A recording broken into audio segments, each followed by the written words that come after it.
Transcription number 56. Ready? Start.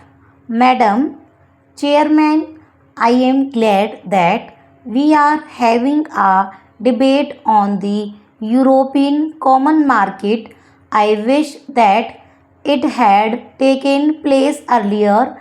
Had Parliament been in session when the Minister of Aviation of the UK visited Delhi, it would have had an opportunity for arming government with its views, thus helping it in formulating the statement, but at any rate indicating to the world at large that Parliament is fully behind the Finance Minister in the statement that he has made.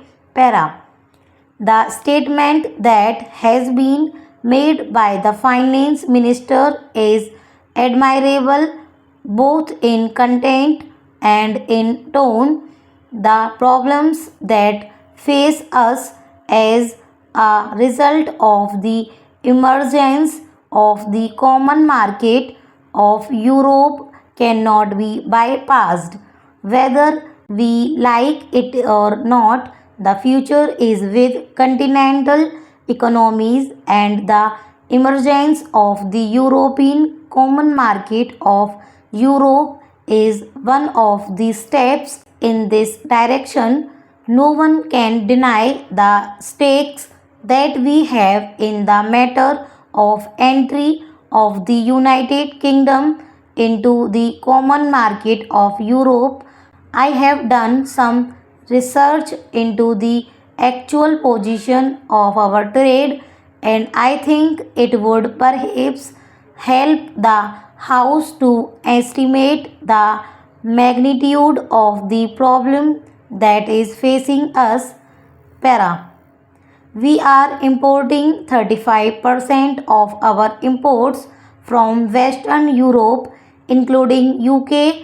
We are exporting about 40% of our goods to this area. We have a large interest in the outcome of UK's entry into the common market and the terms on which she proposes to enter into the common market. In the present circumstances, we cannot visualize what the terms will be, but we know that our stakes are great and we have already indicated our deep interest in the terms which the UK would be able to negotiate. Para. But having made our standpoint clear, it would be unbecoming of us to do anything else except to be prepared for all eventualities. I want the House to realize that, which undoubtedly this is a great challenge. We ought to be prepared and not content ourselves with giving expression to certain views which might give the impression to the outside world that we are in a state of panic. To suggest, for instance, that the pattern of our trade should be changed overnight is not realistic. A changeover in trade is no situation. Para. My honorable friend Sri Krishna Reddy pointed out that our balance of payments was most unfavorable with Germany.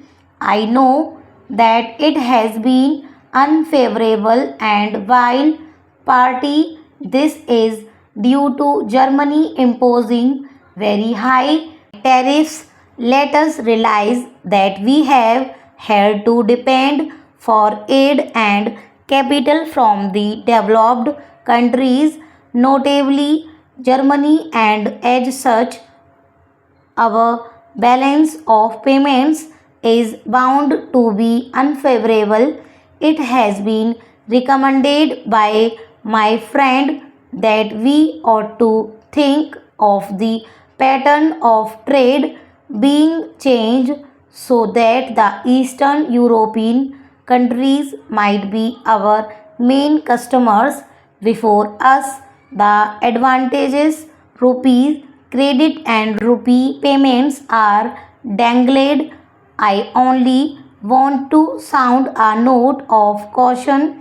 While it is true that from the point of view of our immediate difficulties, rupee payments offer a situation in the sense of imports not being a current draft on our foreign exchange resources, we ought not to suffer from the delusion that we are getting something for nothing, nor can we think that these rupee payments which are made may not work to our disadvantage. Para. I do not propose to go into this question today since the issues that merit consideration are different. I hope that Parliament will have an opportunity of discussing the whole scheme of rupee payments on some other occasion so that we might have an opportunity of weighing the advantages and disadvantages of such rupee payments. Para. No one for a moment objects to diversified pattern of trade, a structure of trade which is not dependent on any particular grouping of nations. We have to emphasize it even more. But what is the position today, as it is the terms which can be arranged for UK's entry into the common market are not dependent on that country alone, they are dependent on others as well. This is the position which we face. We should now find out how best we can line with this situation. Para. There is one thing which has to be affirmed on this occasion. I hope Parliament will affirm it because there is a danger of our overlooking it to the extent that we suffer by the new groupings in Europe. The moral responsibility of those countries to compensate us is all the greater. This would be in conformity with the trend of modern things.